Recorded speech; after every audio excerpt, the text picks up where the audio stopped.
a whole portfolio of games, but importantly, you get every single one of our games that we build day one in Game Pass.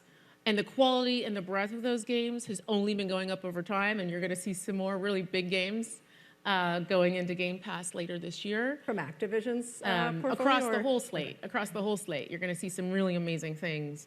And keeping that as something that is really special for Xbox players is central for us.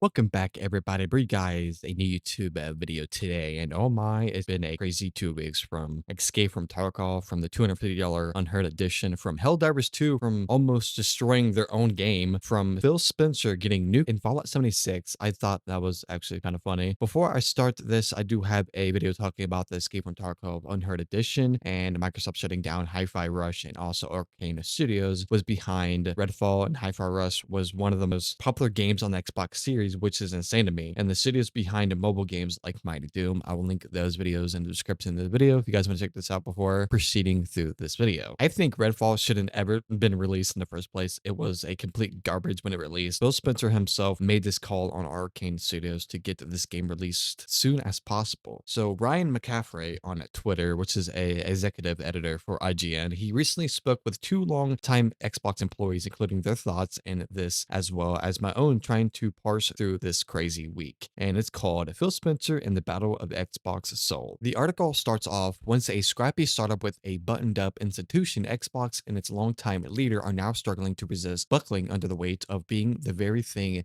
they once stood against. So it continues saying, stop me if you heard of this one before. Xbox stepped on a rake again. For the umpteenth time in the past decade, Microsoft has found itself on the wrong end of the bad news. And as usual, it's self-inflicted, just as a Team Green was starting to gather some positive momentum. Fallout is the biggest show on the TV series and boosting all the Fallout games along with it. And the launch of Senia Saga's Hellblade 2 is imminent, and it may be the very kind of prestige single-player narrative-driven third-person action adventure the brand has long lacked. The next Xbox showcase was announced for June 9th, where we might finally see the long-anticipated next entry in the Gears of War series, the next Call of Duty Black Ops game, and more. Xbox embraces towards the moral of customers and quite possibly its own developers, unlike by announcing the closures of 3 studios, Tango Gameworks, Arcane Austin, and Alpha Dog, and consolidation of a 4th Roundhouse. Fans were quick on the point to recent and new hypercritical quotes from Xbox executives, such as marketing boss Aaron Greensberg saying last year that just ex-developer Tango Gameworks Hi-Fi Rush was a breakout hit for us and our players. And like all key measurements and expectations, we couldn't be happier with what the team at Tango Gameworks delivered this surprise release. And this was confirmed by Aaron Greensberg through Twitter, and it literally says it right here. In 2021 Xbox documentary Power On, Sarah Bond said the leadership team asked themselves how to learn from and not repeat the mistake of acquiring a studio, in this case original Fable developer Lionhead, only to later shut them down. And 1 year ago, in the wake of Redfall's disastrous launch, Xbox boss Phil Spencer said, one thing I won't do is push against them creative explorations of our teams. When a team like Rare wants to do Sea of Thieves, when a team like Obsidian wants to do Grounded, and when Tango Gameworks wants to do Hi-Fi Rush, and when everyone thought they were probably doing The Evil Within 3. I want to give the teams the creative platform to go and push their ability to push their inspirations. And at best, those once reassuring quotes ring hollow today. At worst, they're outright lies. We've come a long way from Xbox fans once proudly decreeing in Phil we trust and posting photoshopped Dark Knight-esque I believe in Phil Spencer's buttons. Awfully, Bloomsburg reports that Microsoft might not be done making cuts. So this may very well get worse before it gets better. For developers, that would mean further job losses, and for gamers, that's reportedly might mean another possible Xbox Game Pass Ultimate price increase. So how did we get here? Why can't Xbox stop tripping over its own feet? And with the Xbox organization growing so massive and over the past half decade, and its reach extended not just to consoles, but to any device capable of playing video games, can the soul of Xbox even be saved? I spoke to two former longtime Xbox employees separately and both lamented in the current state of the business. One told me prior to this week's awful studios closures, I had lengthy conversations with a bunch of Xbox founders and we all came to the same conclusion. It's no longer Xbox, but Microsoft Gaming. That's a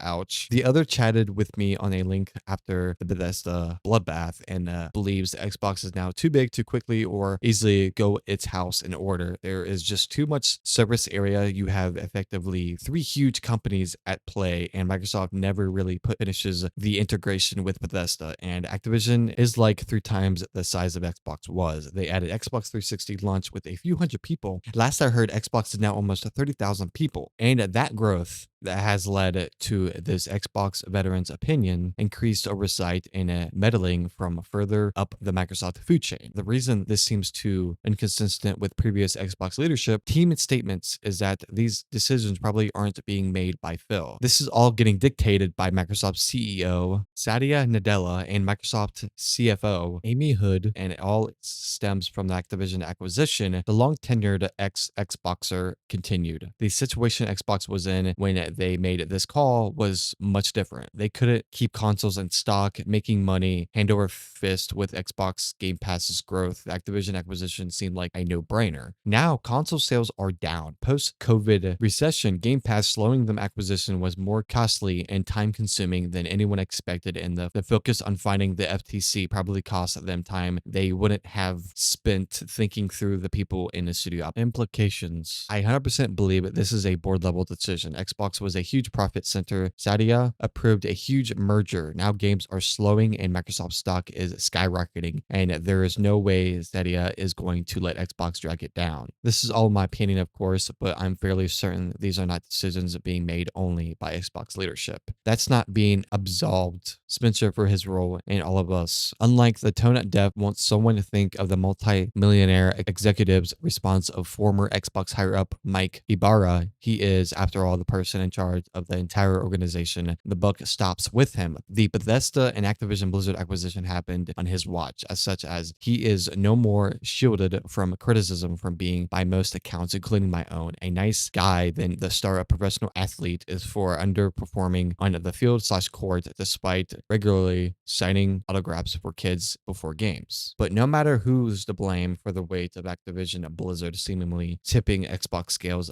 out of balance, it is now fair to wonder if and how Spencer can really save Xbox soul and Xbox gaming brain that means anything to gamers anymore. It can stand toe to toe with Sony and Nintendo, and if the answer to those questions is yes, then what defines Xbox? Is Xbox Game Pass? Is it big exclusive franchise like Halo, Forza, Gears of War, or Fable? And maybe should they end up being exclusive with Elder Scrolls, Fallout, and Doom? Is it gaming anywhere seamlessly through PC, mobile, or cloud, and handheld support that's invisible to the end user? Can it be all of these? Should it be all of these, or does Xbox become a jack of all trades, master of none? After all, when you think of either PlayStation or Nintendo, you arguably think of one thing alone: consistently incredible exclusive games. That's it. If the board is pushing Xbox in this direction, will Spencer push back? These decisions, no matter who's making them, are costing Xbox an incredible amount of both talent and community trust. Spencer knows that, and it falls to him to fix it. To this point, I wouldn't argue that up until this week, Spencer's 10-year term as a head of Xbox could be summed as such gamer-first initiatives like backwards compatibility, accessibility, crossplay, and Xbox Game Pass, but has yet to deliver either the single breakthrough blockbuster game that captures zeitgeist or the steady flow of high-quality exclusive games that breed loyalty to the platform. Now through, he will likely be remembered primarily by how he handles this moment, and can't he organize a 5-company monolith, Xbox, Bethesda, Activision Blizzard, and King, into a single entity that makes both gamers and shareholders happy? Is that even possible? If he can't, the Activision Blizzard King acquisition may ultimately prove to have been more trouble than it's worth. And that was pretty much the end of the article. All I gotta say is that Xbox or Microsoft has been missing really big exclusive titles for their platform, like Halo, Gears of War, Call of Duty, or any unannouncement games that are coming in the near future. But June 9th, the Xbox showcase comes upon us. It's gonna be a little scary how all this is happening before the event of